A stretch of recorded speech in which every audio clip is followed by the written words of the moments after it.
in those conditions, when we let them probably score too easily in that first 20 minutes, that buffer that we gave them to start the game was always going to be hard to crawl back into it. But we were both out there playing in the same conditions, and I thought maybe they just adjusted a little bit better, won a few more crumbs along the ground, but then also maybe we're just a little bit more clinical when we got into the 22, and that's probably the most frustrating part for us. Setback is in your independent championship. How big a setback? Yeah, it's a setback, definitely. You lose a game in this competition, it's hard to come back and win it, but teams have done it before, and to be able to talk about winning the competition is not something that I want to get up here and do at the moment. I'm really frustrated that we've come here and lost this game because we come here to win, and I thought we were really well prepared, but ultimately we just didn't execute out there in the conditions. The mood in the dressing room. Yeah, probably as you can expect, to be honest. We're gutted in there. Like I said, we prepared really well. Some of the best, I suppose, couple of weeks of preparation that I've had in a Scotland team, but we didn't transfer it up the field, and we didn't adjust to the conditions well enough. And we're on the losing side, and it's tough to swallow, and we're going to have to tackle that over the next couple of days. How confident are you that they can beat you bounce back from this? I'm confident. A little bit you can bounce back the performance next week we can.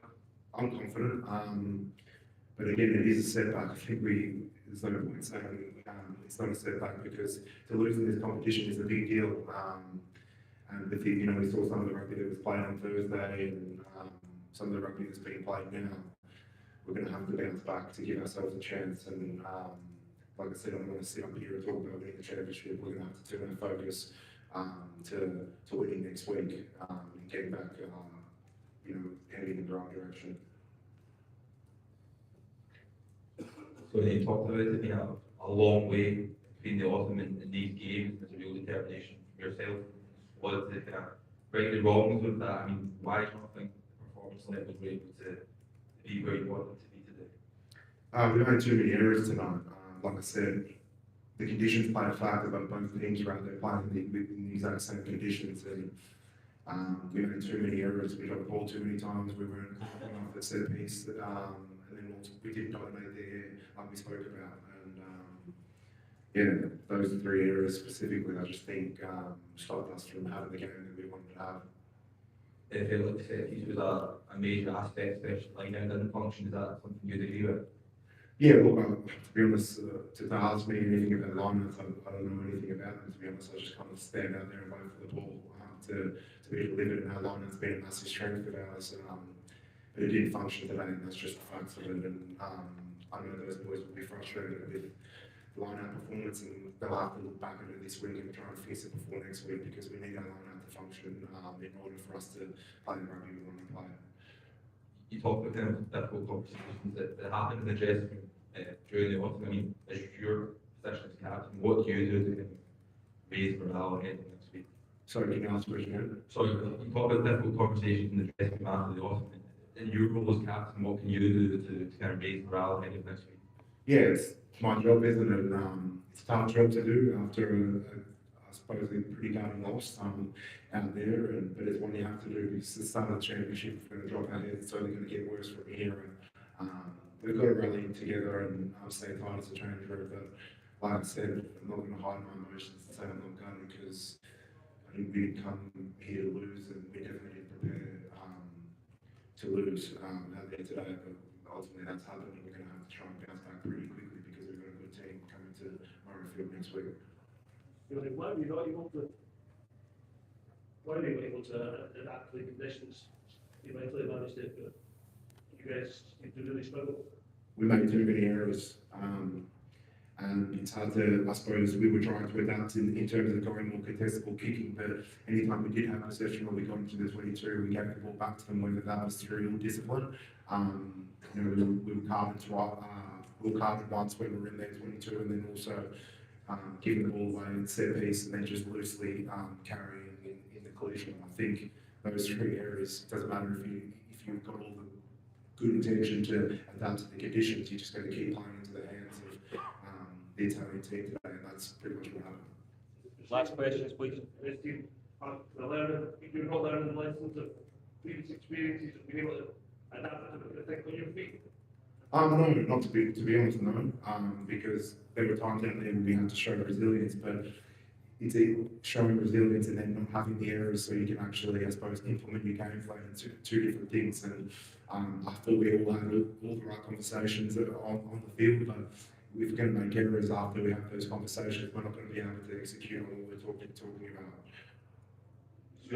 Last question, please. The first 15 minutes, did you just give yourself too much to do? Sorry, I couldn't. You lost 2 tries very early in the match. Did you just give yourself too much to do? Yeah, I think, in that first 20 minutes, probably when the conditions were at their best in terms of playing rugby, and they were able to capitalise on that first 20 minutes of possession. And then in those conditions, points that are hard to come by, and we gave ourselves too much to do at the end. And yeah, that part's frustrating because, for the rest of the game, I thought we defended quite well, but for that first 20 minutes, we can't let them score that easily, give ourselves too much to do in the conditions. That's us. Thank you. Thanks, Ionic. Cheers. And now on to questions for Gregor, please. I feel like this was a good preparation leading up to today. Did that performance surprise you in the way that it didn't really kind of all come out there?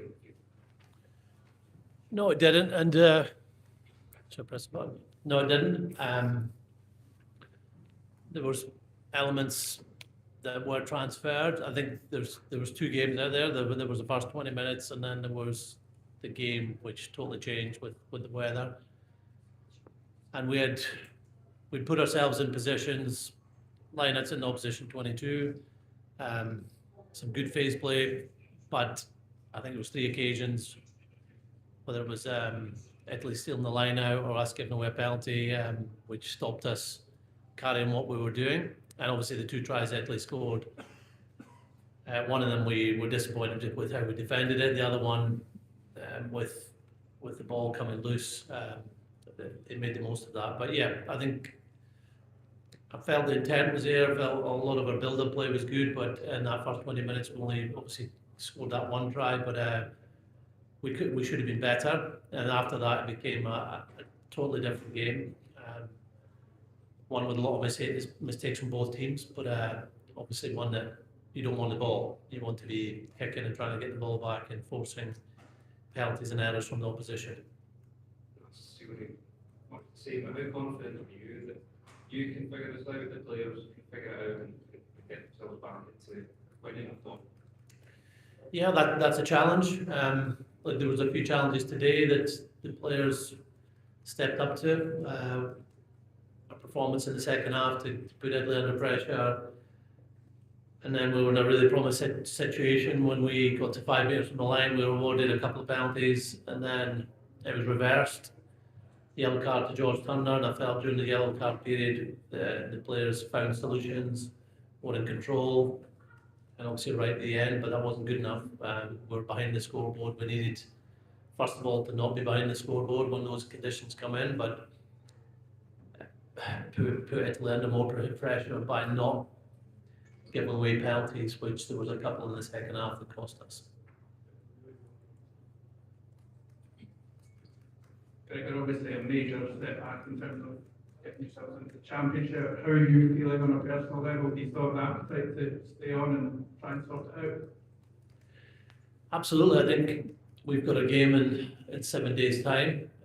We've got a game to review, a selection to be put together, and how we improve today is all we're thinking about as a coaching group. And it's very tough when you lose, but when you've got a game around the corner, that your focus has to be on that. How do we make sure we put in a training session, a team that goes out there and gives our supporters a victory? That's all we're motivated by. We didn't get it today, but the focus will be quickly on England. Clarify, you would fully expect to still be in charge next week? Well, I want to be, and that's my job. So yeah, that's what I'm focused on.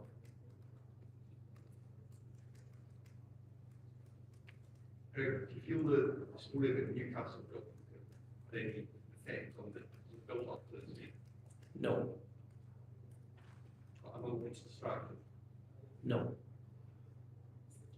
last couple, please. I appreciate, Gregor, obviously there has been a lot of talk over the past few months that there will be kind of backlash from supporters on the back of this. Obviously, first game of the tournament, people with high hopes of coming in here and getting a victory. 100%. And we saw our supporters on the way to the game today. And we played for them, we played for each other as a group. It means a huge amount to our players, it means a huge amount to me what playing for Scotland means. And we're really disappointed for them that we didn't find a way to win, we didn't get the win. We have another opportunity next week, but we're really disappointed. And we know our fans are right to be disappointed that we didn't get the win today. Great. The last few minutes were very much the same as 2 years ago. Do you think you could manage that different? Yeah, I suppose they were the same because we were needing to score a try and we had the ball. The conditions were very different today. And we went 25 phases up to the 22. And unfortunately, we got held up. So credit to Italy for not giving away a penalty during that period and getting the turnover. So they deserve the win. Our players threw everything into that last sequence, but it just wasn't good enough on the day. Last question. Yeah, thank you. The weather forecast was for this kind of weather today, so I was just asking you, how do you prepare for that kind of match like this? Yeah, we looked at the weather all week, and you don't know if it's going to be weather like this. Obviously, the start of the game was fine, and the conditions were good. Both teams were moving the ball around, but then it's the worst condition we've probably seen since England in 2000. So that's 6 years when we've not had conditions like that, and it does change the game. It means that your one-phase rugby, your kicking, the set piece becomes even more important. Your discipline. And I think the aerial game, we did a lot of good things. We forced errors, but around the set piece, there were times where Italy got ahead of us there and got penalties or one possession. So that's certainly an area for us to improve for next week. Great, thank you. Thank you, cheers. Thank you. Okay.